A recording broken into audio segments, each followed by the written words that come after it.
और फिर इसका टाइमलाइन थी 2021 तक इसको पूरा करने की, लेकिन कोविड की वजह से थोड़ा डिले हो गया और इसकी लागत थी इनिशियल स्टेज 43,000 करोड़ रुपए में ये प्रोजेक्ट बनना था, लेकिन सरकार की उदासीनता के चलते लेट लतीफ होते होते ये काम इसकी कॉस्ट जो प्रोडक्शन इसकी लागत है वो काफी बढ़ गई और अभी 1 लाख करोड़ से ऊपर इसकी एस्टिमेट कॉस्ट हो गई और जब तक ये पूरी होगी तब तक ये लगभग 1,30,000 करोड़ से भी बाहर इसके ऊपर खर्चा आएगा और लेट लतीफ होने की वजह से इसका खर्चा बढ़ रहा है और कोविड का बहाना बनाकर उससे इसको काम देने में और केंद्रीय जो डिसीजन था गवर्नमेंट का वो सही समय पर नहीं होने की वजह से और कुछ ऐसी कंपनियों को टेंडर दे दिए जो इसके योग्य नहीं थी और उनके उल्टे सीधे कागज लगाकर और टेंडर दिए जो जिसकी वजह से रिफाइनरी लेट हो रही है और पहले 2023 के अंदर कंप्लीट करने की तारीख आई, उसके बाद में 2024 की, फिर 25 जनवरी की, फिर मार्च 25, फिर अगस्त, ऐसे करके तारीख पे तारीख आ रही है, लेकिन अभी तक लग नहीं रहा है कि रिफाइनरी कब पूरी होगी। लेकिन जब भी बड़े मंत्री इधर आते हैं, मुख्यमंत्री एक छोटी मोटी कोई यूनिट का उद्घाटन करके चले जाते हैं। उद्घाटन तो एक ही बार होता है जब फुल प्रोडक्शन में आती है, लेकिन अभी की हाल की स्थितियों को देखते हुए ऐसा लग रहा है कि रिफाइनरी अभी भी 2-2.5 साल और लगेंगे इसको कंप्लीट होने के अंदर और ये लेट होने की वजह से राजस्व का बहुत भारी नुकसान हो रहा है। लगभग 10 से 15,000 करोड़ पर ईयर एक्स्ट्रा खर्चा, ब्याज और जो डेप्रिसिएशन जो लगते हैं, जो मेंटेनेंस के खर्चे हैं, उनके लगभग 15,000 करोड़ का पर ईयर नुकसान हो रहा है सरकार का। ये जो पब्लिक के पैसे का नुकसान है, इनको सही ढंग से मॉनिटरिंग नहीं होने की वजह से रिफाइनरी ये डिले होती जा रही है। अगर बात करें तो आज केंद्रीय मंत्री थे, उन्होंने कहा है कि बहुत जल्द हम इसी साल के अंत में तोहफा देने वाले हैं, तो क्या उसको लेकर क्या कहना चाहेंगे और स्थानीय युवाओं को यहाँ पर रोजगार? देखिए, तोहफे की बात ये पिछली 3 बार, ये अभी तीसरी बार ये कह के गए कि अभी शुरू कर रहे हैं, लेकिन मुझे नहीं लग रहा कि ये फुल फ्लैश दिसंबर तक शुरू हो पाएगी। कोई एक आध यूनिट भले ही शुरू कर दे, बट दूसरी बात रही, स्थानीय लोगों को रोजगार बिल्कुल नहीं दे रहे हैं। अभी परमानेंट एम्प्लॉय की भर्ती लगभग 500 लोग परमानेंट इन्होंने भर्ती कर ली है। स्थानीय लोग बहुत ही होशियार हैं, सक्षम हैं, वो इंटरव्यू तक तो पहुंच जाते हैं, रिटर्न वगैरह पास कर लेते हैं, लेकिन इंटरव्यू के अंदर लोकल होने का उनको सजा मिलती है कि स्थानीय है इसलिए नहीं रखते हैं, उनको बाहर कर दिया जाता है। अभी तक 500 में से लगभग कम से कम 80% स्थानीय लोगों को रखना चाहिए, जबकि उसकी जगह सिर्फ 5-10 लोग ही बड़ी मुश्किल से होंगे, वो भी जिनके एड्रेस बाहर के हैं, जैसे मूल निवास कहीं अहमदाबाद का है या दिल्ली का है या बाहर का है, वो लोग बड़ी मुश्किल से कोई 2-4 यहाँ आए हैं। बाकी स्थानीय नाम का सुनते ही एक को यहाँ नहीं रखते, इंटरव्यू के अंदर अयोग्य घोषित करके बाहर निकाल दिया जाता है और लिखित में चाहे वो कितने ही नंबर लिए। तो स्थानीय लोगों के साथ में बिल्कुल कुठाराघात हो रहा है, उनके हकों के साथ में कुठाराघात हो रहा है और स्थानीय लोगों को बहुत बड़ी उम्मीद थी कि रिफाइनरी यहाँ लगेगी तो हमें यहाँ इस रोजगार मिलेगा। यहाँ इलेक्ट्रिकल के अंदर हो, चाहे मैकेनिकल में हो, चाहे दूसरे किसी भी ट्रेड के अंदर बच्चे यहाँ के कैपेबल हैं, योग्य हैं, अच्छी इंजीनियरिंग कॉलेज से इंजीनियरिंग डिग्री, डिप्लोमा और की हुई है, लेकिन इनको ले नहीं रहे। लास्ट फायरमैन तक भी यहाँ के लोगों को नहीं ले रहे हैं। वो फायरमैन को तो यहाँ पहले एक्सपीरियंस वाले भी खूब लोग हैं, लेकिन किसी को एक्सपीरियंस का हवाला दे देते हैं, किसी को कुछ बहाना बनाकर नहीं लिया जा रहा है। तो मैंने मंत्री जी से पहले दिल्ली में बात की थी कि आप वहाँ पचपदरा जा रहे हो तो कम से कम ये बात जरूर कहना कि स्थानीय लोगों को प्राप्त है। सर, सीएसआर फंड को लेकर भी तमाम तरीके से सवाल है, क्या लोकल खर्च हो रहा है, क्या कुछ?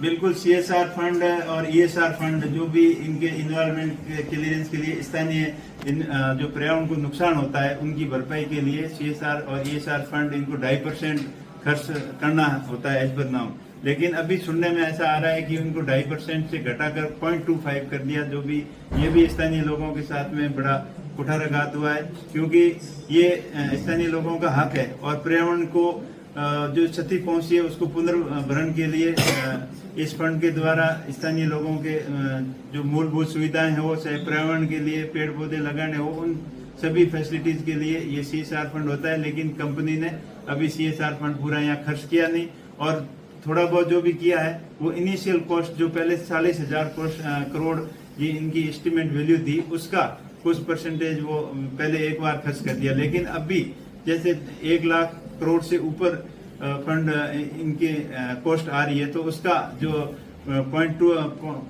2.5% जो खर्च करना चाहिए था वो बिल्कुल नहीं किया है और खाली खाना पूर्ति की है।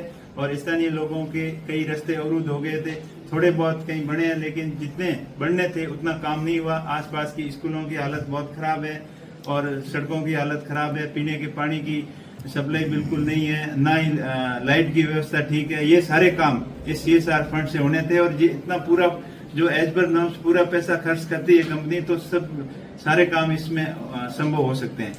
सर, लोकल लोगों की रोजगार की बात की तो आपने संसद में भी मुद्दा उठाया होगा, लेकिन मिल तो नहीं रहा है। क्या आगे की क्या कुछ आगे की ये प्लानिंग मैंने मंत्री जी से भी बोला था, मुख्यमंत्री जी को भी पत्र लिखा है। अगर इसके बारे में ये इसके ऊपर गौर नहीं करते हैं तो अभी आने वाले समय में दीपावली के आसपास बड़ा आंदोलन करेंगे और स्थानीय लोगों को अपना हक दिलाने के लिए संघर्ष करेंगे। अभी हाल ही के दिनों की बात करें तो डोली और अराबा में जो जोधपुर केमिकल फैक्ट्री को गंदा पानी आ रहा है, नागौर सांसद हनुमान बेनीवाल ने अभी धरना करा, कई लोग प्रदर्शन कर रहे हैं। इस समस्या का समाधान के लिए आपने सांसद होने के नाते क्या बातचीत की, क्या इसका किस तरीके से आप देखिए, इसकी डोली की जो समस्या है, जो जोजरी नदी का पानी जो जोधपुर की फैक्ट्रियों का गंदा पानी आ रहा है, कल्याणपुर दवा डोली के आसपास के करीब दर्जनों गाँव के अंदर ये समस्या है इस गंदे पानी की। और इसके बारे में मैंने 3 बार लोकसभा के अंदर भी इस मुद्दे को उठाया था और उन्होंने टीम भी भेजी, लेकिन खाली खाना पूर्ति के नाम पर फॉर्मेलिटी करके चली गई। संभागीय आयुक्त से मेरी बात हुई थी और NGT में भी इस मामले को दिया हुआ है। NGT की सख्त निर्देश है, हाईकोर्ट के सख्त निर्देश है कि गंदा पानी बिल्कुल नदी के अंदर नहीं डाल सकते, लेकिन उनके नियमों की धज्जियां उड़ रही है और अफसरों की लापरवाही की वजह से इस समस्या ये बढ़ती जा रही है। समाधान के बजाय ये समस्या दिन प्रतिदिन बढ़ती जा रही है। अभी मुख्यमंत्री जी पहले आए थे इधर सिवाना में, तब उन्होंने बोला था कि हमने इसकी बड़ी कार्य योजना बना ली है और एक बड़ी कैनाल पाइपलाइन के जरिए इसको कस्ब में ले जाएंगे। ये खाली बातें करते हैं, इसके ऊपर धरातल पे कुछ काम नहीं किया है। लोगों का जीना दुर्लभ है, पानी बिल्कुल जहर बन गया है। स्थानीय लोगों के पानी के सोर्स चाहे ट्यूबवेल हो, चाहे तालाब हो, पानी के टाँके हो, PhD की टंकियां हो, सब जगह वो गंदा पानी उसके अंदर भरने की वजह भर गया है और लोगों को पानी पीने के लाले पड़ रहे हैं। और जो बेजुबान जो जंगली जानवर है, पशु पक्षी हैं, उनको भी ये गंदा पानी पीने के लिए मजबूर होना पड़ रहा है। इसलिए नील गाय मर रही है, हिरण मर रहे हैं, मोर मर रहे हैं, सारे पशु पक्षियों के ऊपर भी बड़ा खतरा है। और पशु पक्षियों के साथ साथ जो स्थानीय लोग हैं वहाँ आसपास के 10-12 गाँव के, उनके ऊपर भी जीवन का बड़ा संकट आ गया है। इस गंदे पानी से, दूषित पानी के प्रयोग करने से मौसमी बीमारियां बढ़ रही है, मच्छर इतने काट रहे हैं, बदबूदार इतना पानी है कि वहाँ खड़ा रहना मुश्किल हो जाता है, लेकिन समय रहते इसके ऊपर अभी तक कोई कार्रवाई नहीं की है। सर, पचपदरा है जो नमक की खदानों से प्रसिद्ध है, पर आज स्थानीय की बात करें तो नमक की खदानें धीरे धीरे विलुप्त होती जा रही है और आज खारवाल समाज के लोगों ने मुख्यमंत्री से बात कर ज्ञापन भी सौंपा। इसको लेकर आप क्या कहना चाहोगे? देखिए, खारवाल समाजों के हक के साथ में कुठाराघात हुआ है। इनके जो खाने थी, जब रिफाइनरी यहाँ लग रही थी, जब जमीन अधिग्रहण किया था, तब इनको आश्वासन दिया था कि जितनी आपकी खाने इसके अंदर रिफाइनरी क्षेत्र के अंदर जा रही है उसके बदले में आपको नई जमीन अलॉट देंगे या उनको उचित मुआवजा देंगे। लेकिन वो खाली बात की बात रही, आज दिन तक उनको ना तो मुआवजा दिया, नई जमीनें अलॉट की गई। उनके हक के साथ में कुठाराघात हुआ है और उनकी मांग जायज है। क्योंकि पेट्रोल पंप को लेकर भी सरकार के बड़े बड़े दावे किए जा रहा है कि इस इलाके में पूरा पेट्रोल पंप स्थापित होगा, अधिको द्वारा कई जगह जमीनें अलॉट की गई है, आवक भी की गई है, लेकिन अलॉटमेंट की प्रक्रिया रही है। यहाँ जो भी उद्यमी आ रहे हैं निवेश को लेकर, उनको भी माहौल नहीं मिल पा रहा है। वो अभी खाली बातें ही हो रही है। मैं कह रहा हूँ ना, रिफाइनरी का जो काम होना था वो भी मुझे नहीं लग रहा है 2028 से पहले पूरा होगा, अभी 2-2.5 साल और लगेंगे। और पेट्रोकेमिकल जोन हब जो बनाने की सरकार बार बार बात कर रही है, अभी तक खाली बातें ही बातें हैं धरातल पे, या अभी तक कोई काम नहीं हुआ है। न तो कोई जमीन अलॉटेड की गई है, न ही कोई इंडस्ट्रियल एरिया डेवलपमेंट किया गया है, न ही कोई नोटिफाइड किया गया है। खाली बातें ही बातें हो रही है और बातों से काम नहीं चलना। इनकी यहाँ करने की इच्छा ही नहीं है कि रॉ मटेरियल है वो जामनगर, गुजरात या अन्यत्र ले जाने की इनकी इच्छा है। अगर यहाँ इनकी करने की इच्छा होती तो अभी तक इंडस्ट्री एरिया का डेवलपमेंट होना शुरू हो जाता, जमीन अलॉट होती।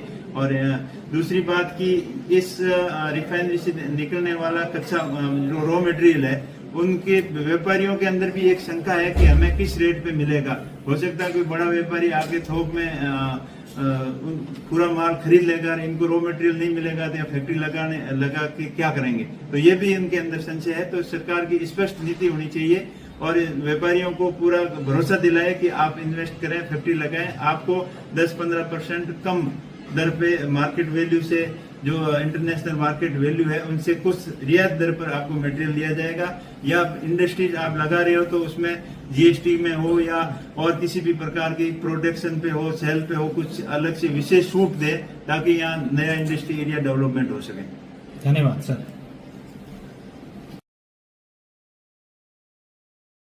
भारत का सबसे तेजी से बढ़ता हुआ डिजिटल न्यूज चैनल जिसका परिवार 4,17,000 लोगों से भी ज्यादा बढ़ रहा है, वो संवाद न्यूज चाहता है हर जिले और हर राज्य में मीडिया पार्टनर्स। तो अगर आप बनना चाहते हैं संवाद न्यूज के पार्टनर्स तो कांटेक्ट करें नीचे दिए गए नंबर्स पर। इसके अलावा अगर आप वीडियो एडिटर बनना चाहते हैं या फिर न्यूज इंडस्ट्री में बतौर इंटर्न सब सीखना चाहते हैं तो संवाद न्यूज के जयपुर हेड ऑफिस में काम करने के लिए संपर्क करें स्क्रीन पर दिए गए नंबर पर।